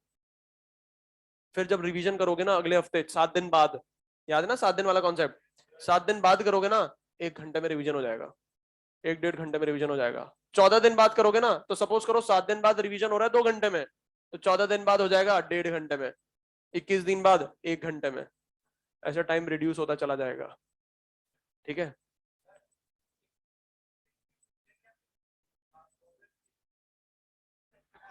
14 दिन के 21 दिन बाद, वरना तो फिर हर हफ्ते कर रहे हो आप रिविजन। 7th डे नहीं बोला है, 14 दिन के बाद, है ना। और अभी बहुत अच्छे से पढ़ लो एक बार केमिकल काइनेटिक्स, जब पूरा आपकी तरफ से केमिकल काइनेटिक्स खत्म हो जाए ना, उस दिन रेस मत बनाना, एक दिन बाद बनाना रेस। उसी दिन बनाओगे तो फिर पता है क्या होगा, रटा पड़ा है बिल्कुल दिमाग में, बन जाएगा। एक दिन बाद बनाओगे ना तो आपको ये पता चलेगा यार मैं एक दिन में क्या भूल गया, ये चीज पता पड़ेगी, है ना। और फिर जब आपसे रेस वेस पूरी बन जाए तो मेरे को बता देना, बाहर सोल्यूशंस लगवा दूंगा, ठीक है। रेस के प्रिंटेड सोल्यूशन लगवा दूंगा, किसी में डाउट हो तो मेरे से पूछ भी लेना, ठीक है। नया चैप्टर शुरू करेंगे, सोल्यूशंस। 12th फिजिकल केमिस्ट्री में 3 ही बहुत बड़े चैप्टर हैं, केमिकल काइनेटिक्स, सॉल्यूशंस और इलेक्ट्रोकेमिस्ट्री, और बहुत हार्ड भी चैप्टर हैं ये। मुझे एक बात बताओ, केमिकल काइनेटिक्स हार्ड था क्या? बहुत इजी था ना। ये हार्ड चैप्टर में काउंट होता है। पहली चीज क्यों? ग्राफ नहीं आता समझ में, एग्जाम्पल नहीं आते समझ में, फॉर्मूले इतने सारे हैं समझ में नहीं आता। पहले तो फॉर्मूले याद कौन से करने हैं, और याद भी नहीं होते। चलो ठीक है, गलती से याद भी कर लिए तो अप्लाई कहां पर कौन से करना है ये भी नहीं पता रहता, है ना। हार्ड चैप्टर है, बहुत सारे फॉर्मूले, बहुत सारे ग्राफ देखे, बहुत सारे एग्जाम्पल देखे, हार्ड चैप्टर। अगर बात करूं सॉल्यूशंस की, इजी लगा ना ये चैप्टर? सॉल्यूशंस इससे भी ज्यादा इजी है, पर समझ में आ गया तब। कुछ याद रखने की जरूरत ही नहीं है यहाँ पर, बस कॉन्सेप्ट समझ में आना चाहिए। वो एक कॉन्सेप्ट जो है ना, वो एक बहुत बारीक सी लाइन है, बहुत बारीक सी लाइन है वो, और वो एक बार कॉन्सेप्ट समझ में आ गया तो सॉल्यूशंस आपके हाथ में। और अगर वो नहीं समझ में आया ना, सॉल्यूशन पागल बना देगा आपको, समझ में नहीं आएगा चैप्टर, मजाक नहीं कर रहा हूं। और एक भी क्लास मिस मत करना। ऑफलाइन में आ रहे हो ना तो सोचना मत कि आज ऑफलाइन में नहीं जाते ऑनलाइन करते हैं क्लास, नहीं। ऑफलाइन में आ रहे हो तो ऑफलाइन में ही आना, बहुत जबरदस्त तरीके से समझ में आएगा। ऑनलाइन में भी आएगा बहुत जबरदस्त तरीके से, पर क्या होता है वो एक जो होता है ना कनेक्शन, वो ब्रेक हो जाता है ना, कनेक्शन ब्रेक हो जाता है। ऑफलाइन में आ रहे हो तो ऑफलाइन में आना, और ऑनलाइन वाले जो भी हैं वो डेफिनेटली रेगुलर क्लास अटेंड करना। ऐसे नहीं कि यार छोड़ देते हैं बाद में 2 लेक्चर एक साथ पढ़ लेंगे, गड़बड़ हो जाएगी, ठीक है। कभी भी क्लास मत मिस करना। सॉल्यूशंस की बात करूं तो थोड़ा सा इंट्रोडक्शन देख लेते हैं इसका। देखो सॉल्यूशन आपने नाम तो सुन रखा होगा, ऐसा तो है नहीं कि पहली बार सुन रहे हो आप, ठीक है। सॉल्यूशन अगर ऐसे बोले तो होता क्या है, घोल होता है। गोल नहीं होता है, घोल होता है ना, घोल होता है। अब सॉल्यूशन की अगर अपन बात करें तो अपन ऐसे बोल सकते हैं, जब भी अपन 2 या 2 से ज्यादा कंपोनेंट्स को मिलाते हैं, जब भी अपन 2 या 2 से ज्यादा कंपोनेंट्स को मिलाते हैं तो क्या बनता है? सॉल्यूशन नहीं बनता है, मिक्सचर बनता है। और जब ये मिक्सचर होमोजीनियस मिक्सचर की तरह एक्ट करता है तो कहलाता है सॉल्यूशन, ठीक है। तो अगर मैं यहां पर 2 या 2 से ज्यादा कंपोनेंट्स मिलाता हूं, जब भी मैं 2 या 2 से ज्यादा कंपोनेंट्स मिलाता हूं तो क्या बनता है? मिक्सचर। और जब ये मिक्सचर होमोजीनियस की तरह एक्ट करता है तो कहलाता है सॉल्यूशन। अब मैं यहां पर होमोजीनियस मिक्सचर की बात कर रहा हूं, होमोजीनियस रिएक्शन या हेट्रोजीनियस रिएक्शन की बात नहीं कर रहा हूं। आपने 11th क्लास में पढ़ा था homogeneous reaction, heterogeneous reaction. Homogeneous reaction का मतलब होता है, क्या होता है? जहां पे रिएक्टेंट्स और प्रोडक्ट्स का फेस क्या हो? सेम हो, वो कहलाती है होमोजीनियस रिएक्शन। हेट्रोजीनियस रिएक्शन की बात करें तो हेट्रोजीनियस रिएक्शन का मतलब होता है वो रिएक्शन जहां पर रिएक्टेंट्स और प्रोडक्ट्स का फेस क्या हो? डिफरेंट हो। पर यहां पर अपन बात किसकी कर रहे हैं? होमोजीनियस मिक्सचर और हेट्रोजीनियस मिक्सचर की बात कर रहे हैं, रिएक्शन की बात नहीं कर रहे हैं, ठीक है। तो सबसे पहले अगर होमोजीनियस मिक्सचर की बात करें तो होमोजीनियस मिक्सचर का मतलब क्या होता है?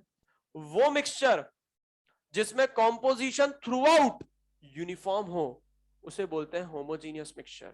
इसको एग्जांपल से समझेंगे। सपोज करो मैंने एक बर्तन लिया, ठीक है, इसमें पानी डाल दिया, ठीक है। पानी के बाद मैंने इसमें क्या डाल दिया? नमक डाल दिया, और क्या करा? इसको अच्छे से हिलाया। क्या बनेगा? घोल बनेगा, सोल्यूशन बनेगा, ठीक है।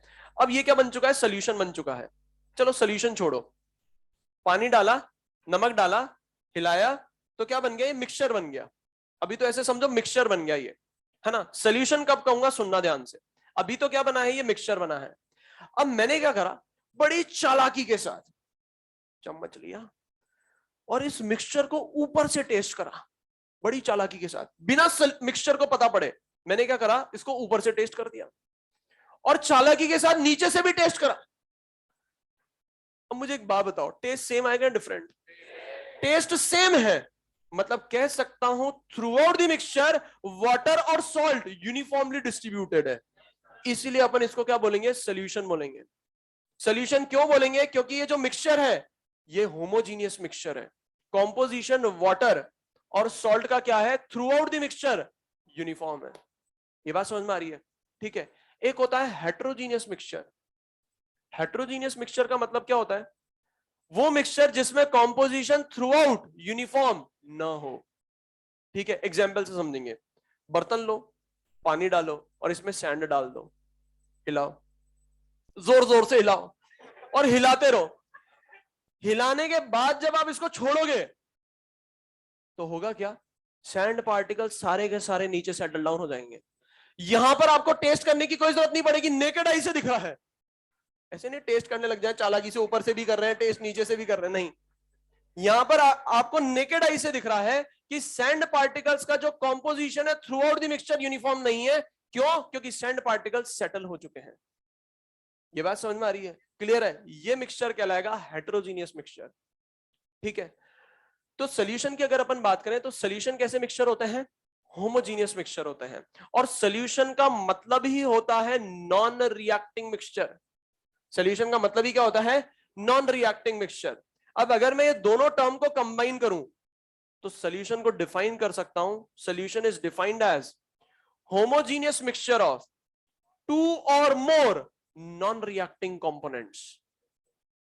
सोल्यूशन को कैसे डिफाइन करेंगे, homogeneous mixture of two or more non reacting components is known as solution. लिखो,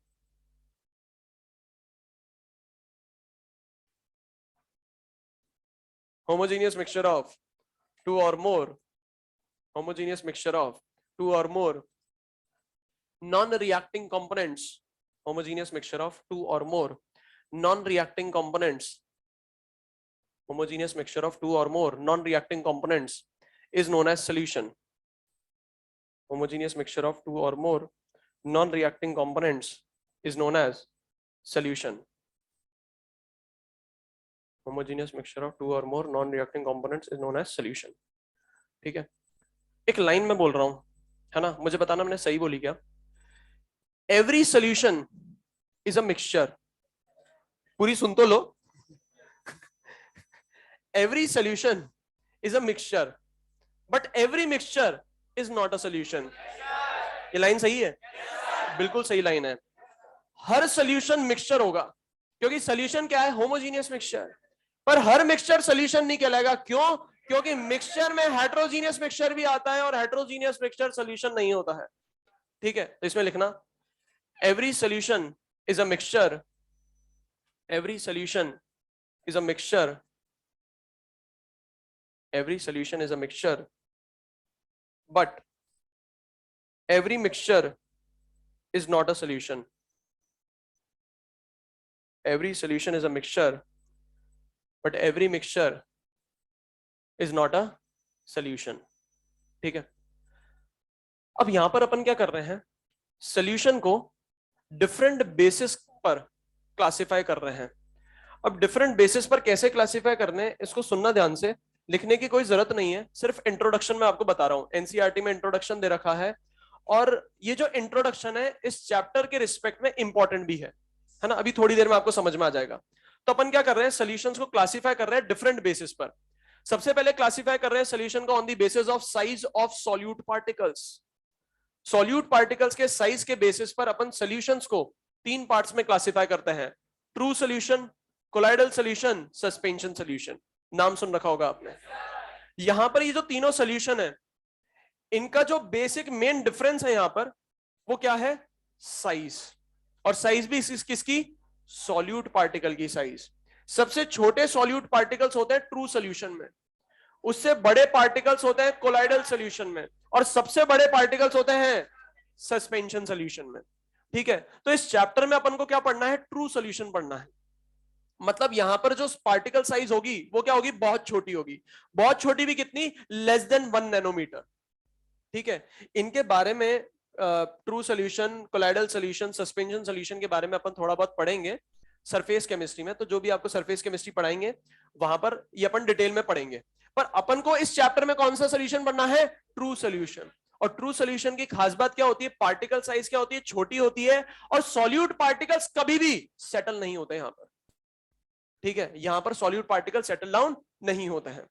ठीक है, अब नेक्स्ट अपन अगर बात करें तो सॉल्यूशन को हमेशा अपन दो कंपोनेंट्स में ब्रेक कर सकते हैं। दो कंपोनेंट्स में अपन सॉल्यूशन को हमेशा ब्रेक कर सकते हैं, एक हो जाएगा सॉल्यूट और दूसरा हो जाएगा सॉल्वेंट। तो मैं कह सकता हूं सॉल्यूशन को अपन दो कंपोनेंट्स में या दो पार्ट्स में ब्रेक कर सकते हैं, एक होता है सॉल्यूट, दूसरा होता है सॉल्वेंट। अच्छा मुझे बताओ सॉल्यूट जनरली ज्यादा होता है या कम होता है? हैं? सॉल्यूट जो होता है वो जनरली कम अमाउंट में मौजूद होता है, जनरली बोल रहा हूं। और जनरली ज्यादा अमाउंट में कौन होता है? सॉल्वेंट। ठीक है, अच्छा सॉल्यूट और सॉल्वेंट को मैं ऐसे भी डिफाइन कर सकता हूं, ध्यान से सुनना। जिसको घोल रहा हूं वो सॉल्यूट, जिसमें घोल रहा हूं वो सॉल्वेंट, और जो तैयार हो रहा है, बात समझ में आ रही है? जिसको घोला सॉल्यूट, जिसमें घोला जो तैयार हो रहा है, बात समझ में आ रही है? अच्छा मुझे एक बात बताओ, एक क्वेश्चन का जवाब देना। सॉल्यूशन का जो फिजिकल स्टेट है वो किस बात पे डिपेंड करेगा, सॉल्यूट या सॉल्वेंट? सॉल्वेंट पे डिपेंड करेगा। मतलब मैं कह सकता हूं हर सॉल्यूशन में सॉल्यूशन और सॉल्वेंट का फिजिकल स्टेट सेम होगा। लिखो, for every solution, for every solution comma, for every solution comma, for every solution comma, physical state of solution and solvent, physical state of solution and solvent are same. Physical state of solvent and solution are same. ये बात समझ में आती है? पक्का? अच्छा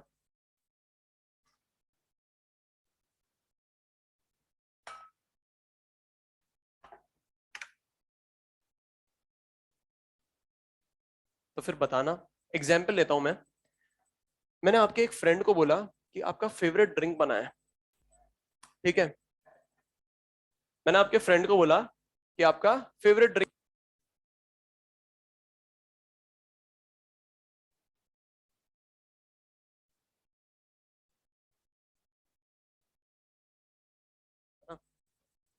मैंने आपके फ्रेंड को बोला आपका एक फेवरेट ड्रिंक रेडी करें, है ना? किसको बोला मैंने? आपके फ्रेंड को बोला। अब आपका फ्रेंड बहुत अच्छे से आपको जानता है, मेरे को नहीं पता, मैं तो अभी 10-12 दिन ही हुए हैं। तो आपके फ्रेंड ने क्या करा, मेरे कहने पर आपके लिए फेवरेट ड्रिंक रेडी करा। उसने लिया ऑर्गेनिक कंपोनेंट अल्कोहल। अरे ऑर्गेनिक होता है ये, ऑर्गेनिक में पढ़ते हैं। क्या लिया? अल्कोहल लिया। अब अल्कोहल लिया उसने 10 ml। अब उसने आपकी जो कैपेसिटी है, आपकी जो टेंडेंसी है, उसको नजरअंदाज कर दिया और क्या करा, वाटर ले लिया 50 ml। ये बात समझ में आ रही है? अल्कोहल लिया 10 ml, वाटर लिया 50 ml। अब आप मुझे बताओ क्या बनेगा?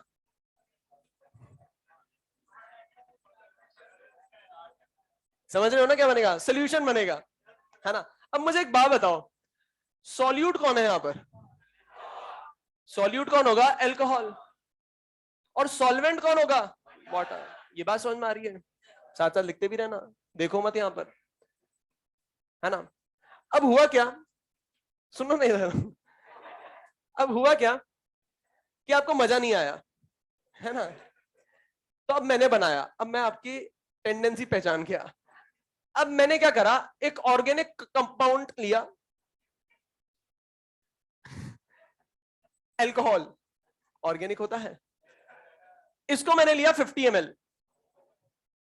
क्या लिया? 50 ml लिया, और इसमें वाटर मिलाया सिर्फ 10 ml, है ना? अब मुझे एक बात बताओ, इन दोनों को मिलाऊंगा तो क्या मिलेगा? सोल्यूशन मिलेगा, है ना? ठीक है, क्या मिला? सोल्यूशन मिला। अब मुझे एक बात बताओ, इसमें सॉल्यूट कौन है? हैं? वाटर क्या है? सॉल्यूट। और अल्कोहल क्या है? ये बात समझ में आ रही है? ठीक है, अब मैंने अपना सोल्यूशन बनाया, मैंने लिया शुगर, है ना? और शुगर ली मैंने 50 ml। सर आपको, है ना, नहीं। मुझे एक बात बताओ, शुगर का क्या मैं मास नहीं निकाल सकता? निकाल सकता हूं ना। क्या शुगर की मैं डेंसिटी नहीं पता कर सकता? कर सकता हूं। डेंसिटी मुझे पता है, मास मुझे पता है, तो वॉल्यूम नहीं निकाल सकता? Density is equal to mass by volume. निकाल सकता हूं ना। तो मेरे को इसका कुछ फर्क नहीं पड़ा है ना। तो मैंने क्या लिया, शुगर लिया 50 ml और वाटर लिया 10 ml। क्या बनेगा?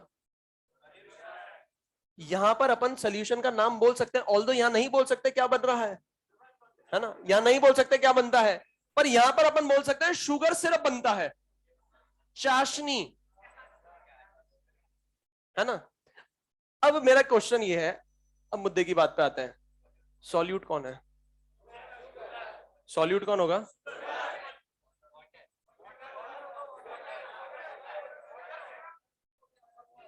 सुनो इधर, शुगर सिरप जो है ये सॉलिड लिक्विड या गैस? चाशनी होती है लिक्विड। और सोल्यूशन का फिजिकल स्टेट उस बात पे डिपेंड करता है जो सॉल्वेंट का हो। अब आप शुगर और वाटर में से देखो, लिक्विड कौन है? वाटर लिक्विड है, तो ये होगा सॉल्वेंट। ये बात समझ में आई? और ये हो जाएगा सॉल्यूट। अगर मैं डायरेक्टली ये वाला एग्जांपल बताता आपको तो आप आंसर बता देते हैं, पर मैंने आपको बहकाया, है ना। फटाफट लिखो।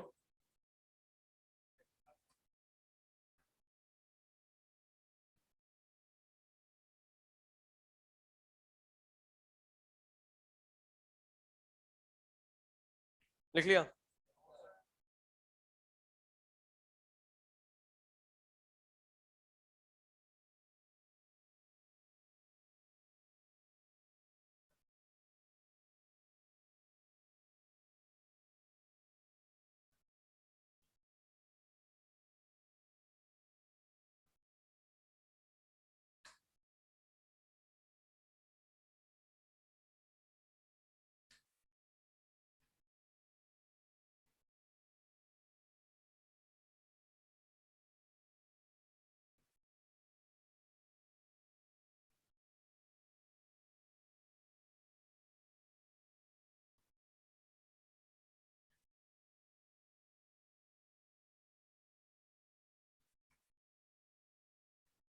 नेक्स्ट अपन यहां पर क्लासिफाई करेंगे सॉल्यूशन को on the basis of physical state of solute and solvent.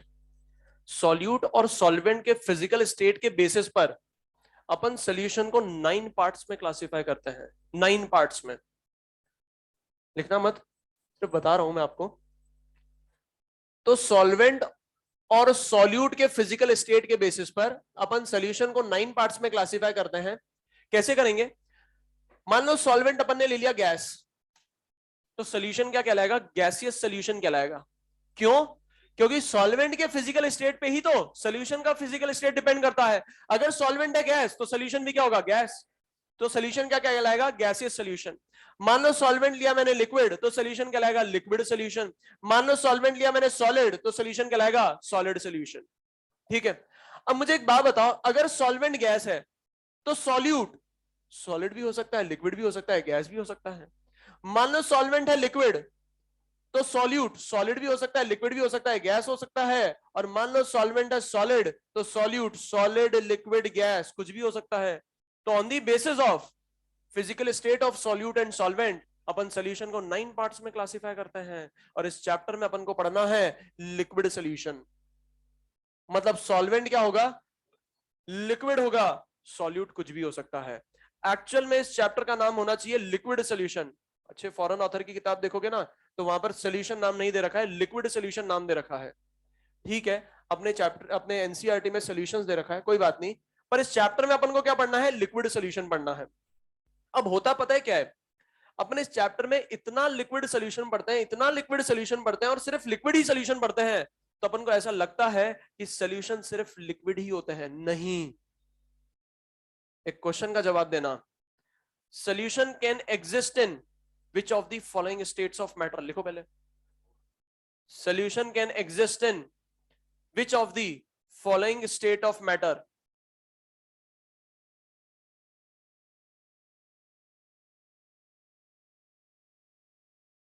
Solution can exist in which of the following state of matter? First option solid, second option liquid, third option gas, fourth option all of these. Answer होगा all of these. All दो अपन liquid solution ही पढ़ रहे हैं, पर solution कुछ भी हो सकता है।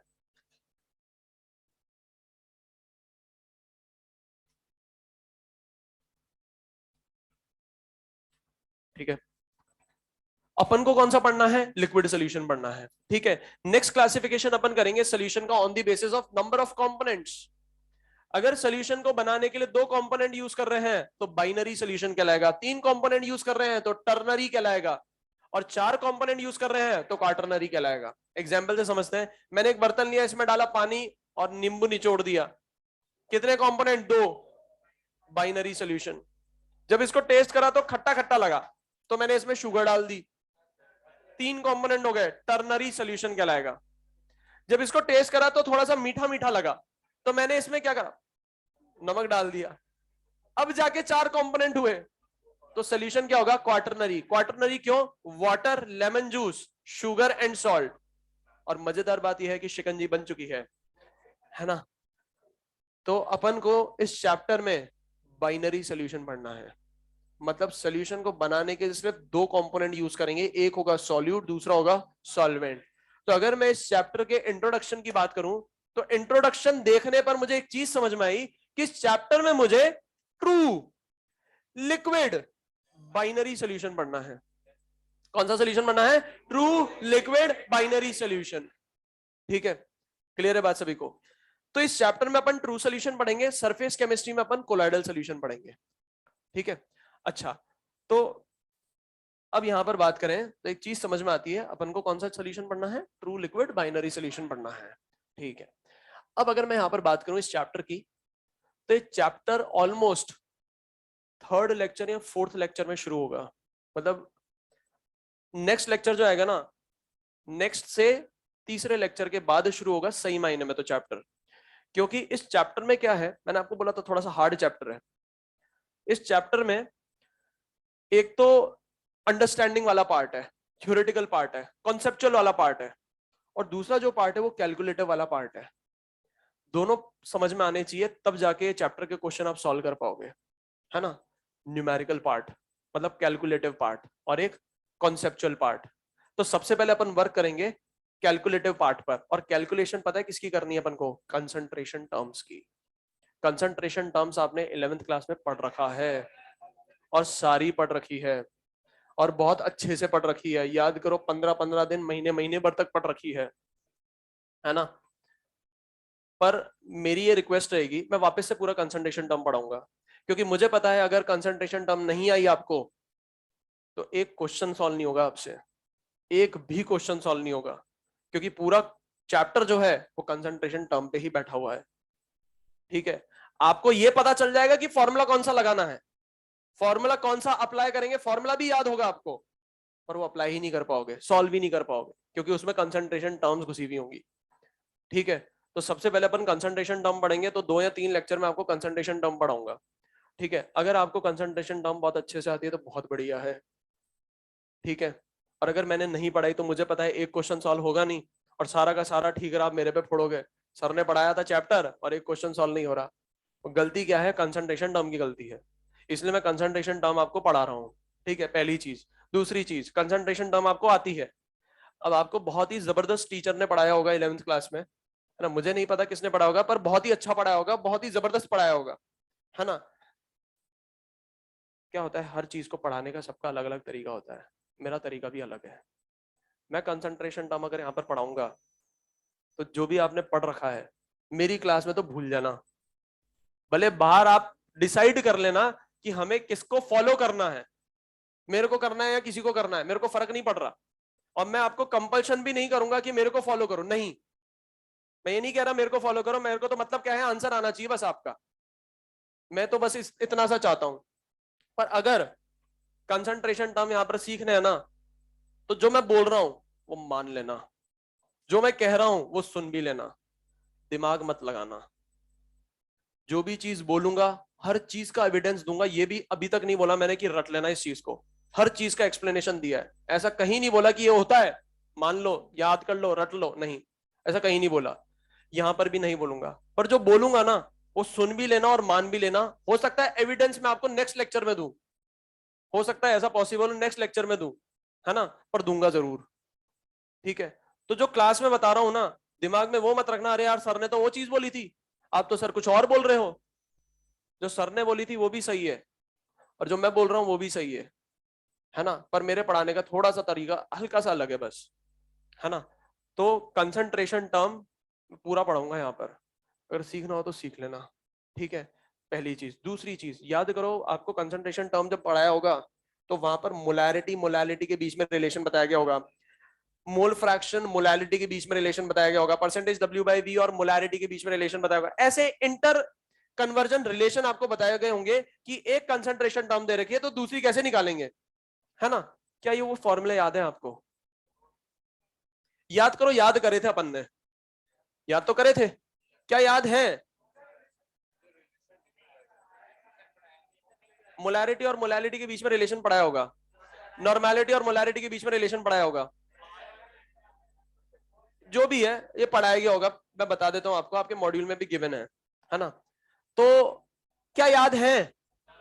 नहीं है याद, मैं भी बता देता हूं, मेरे को भी याद नहीं है, एक भी रिलेशन याद नहीं है, एक भी, मजाक वाली बात नहीं कर रहा हूं, पर फिर भी मेरे से क्वेश्चन सॉल्व हो जाते हैं। तो मैं चाहता हूं जैसे मेरे को कंसंट्रेशन टर्म आता है ना, वैसे ही मैं आपको सिखाऊं, बिल्कुल वैसे का वैसा सिखाऊंगा, एक पॉइंट ज्यादा नहीं, एक पॉइंट कम नहीं, पूरा का पूरा वैसा का वैसा बताऊंगा जैसे मैं निकालता हूँ आंसर। ठीक है, ध्यान से सुन लेना। और भले ही आपको 3 या 4 ही रिलेशन बताए गए होंगे, यहां पर जितनी भी कंसंट्रेशन टर्म पढ़ेंगे ना, 8 9 10 11 जितनी भी पढ़ेंगे, सबको एक से दूसरे में कन्वर्ट करना आना चाहिए, क्योंकि एग्जामिनर क्वेश्चन कहीं भी कैसे भी पूछ लेगा। तो कितने रिलेशन याद करोगे? बात समझ में आ रही है? 8 9 तो कंसंट्रेशन टर्म है, फिर उसमें इधर उधर जंपिंग, करीबन 40 50 रिलेशन हो जाएंगे ऐसे। कितने रिलेशन याद करोगे? तो इसलिए क्लास में ध्यान से सुनना जो भी मैं बताऊंगा। ठीक है, तो हेडिंग लिखो कंसंट्रेशन टर्म, कंसंट्रेशन टर्म। अब कंसंट्रेशन टर्म की अगर अपन बात करें तो कंसंट्रेशन टर्म बताता क्या है? जब भी अपन सोल्यूशन बनाते हैं, जब भी अपन सोल्यूशन बनाते हैं तो पहले क्या लेते हैं? सॉल्वेंट लेते हैं, है ना। सॉल्वेंट लेते हैं, उसमें क्या डालते हैं? सॉल्यूट डालते हैं। ठीक है, तो सॉल्यूट का एडिशन किस में हो रहा है? सॉल्वेंट में हो रहा है। और बहुत बार सॉल्यूट का एडिशन अपन सोल्यूशन में भी तो करते हैं, है ना। तो कंसंट्रेशन टर्म बताती क्या है? सॉल्यूट के रिलेटिव अमाउंट के बारे में बताती है। किसके बारे में बताती है? सॉल्यूट के रिलेटिव अमाउंट के बारे में बताती है कि सॉल्यूट का रिलेटिव अमाउंट सॉल्वेंट में कितना है या सोल्यूशन में कितना है। ये बात समझ में आ रही है? सॉल्यूट का अपन एडिशन किस किस में कर सकते हैं? सॉल्वेंट में भी करते हैं, सोल्यूशन में भी करते हैं। तो कंसंट्रेशन टर्म क्या बताती है? सॉल्यूट के रिलेटिव अमाउंट के बारे में बताती है, किसमें? सॉल्वेंट में या सोल्यूशन में। तो इसमें लिखना, it tells us about, it tells us about the relative amount of, it tells us about the relative amount of solute, it tells us about the relative amount of solute, it tells us about the relative amount of solute present in solvent or solution, present in solvent or solution। ठीक है, clear है यहां तक, है ना। अब concentration term अपन next lecture से पढ़ेंगे। ठीक है, थैंक यू, जय हिंद।